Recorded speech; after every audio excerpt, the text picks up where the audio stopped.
It is important to note that valuations are only valid for 3 months, and the cost of them are a percentage of the value of the property, unlike in other countries where valuations and appraisals are a flat fee.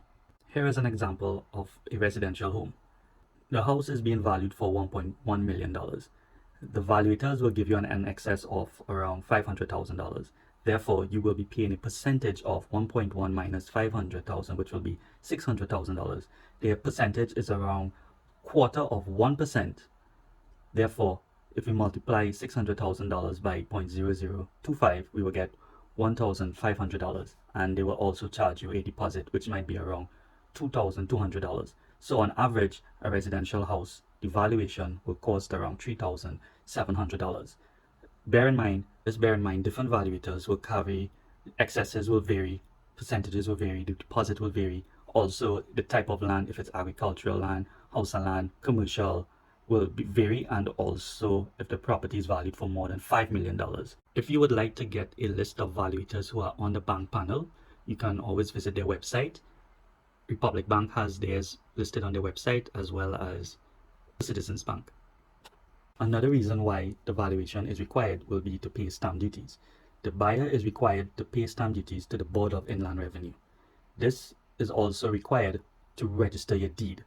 And also the calculation of the stamp duty is based on the valuation figure and not on the sale figure. Please note that if two valuations are submitted to the Board of Inland Revenue, the stamp duty is calculated on the higher figure. You might be asking yourself, well, how do I calculate my stamp duties? Please note that the government also have exemptions for first-time homeowners. You could always visit this link that I listed out here, and there is actually a stamp duty calculator you could use. Type in that link you see there, or you could also type it into Google and use the calculator on the website. Now it's time for that age-old question. Who should do the valuation? Is it the seller or the buyer? From my experience, sellers who do a valuation usually tend to get the better result, meaning the property is on the market for a shorter period of time, they get sold quicker, and the process of closing goes much faster, and also negotiations are not long and drawn out, and everybody actually walks away happy, especially if the purchaser is going through a bank mortgage.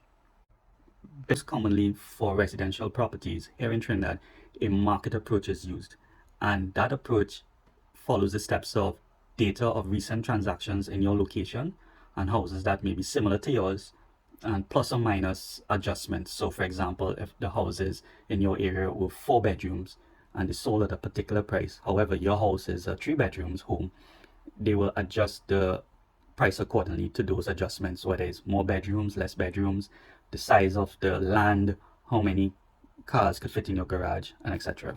Another approach that is used is called a cost approach, and it is also used by quantity surveyors who will calculate the cost of your property or the value of your property based on the materials and labor used to replace your house.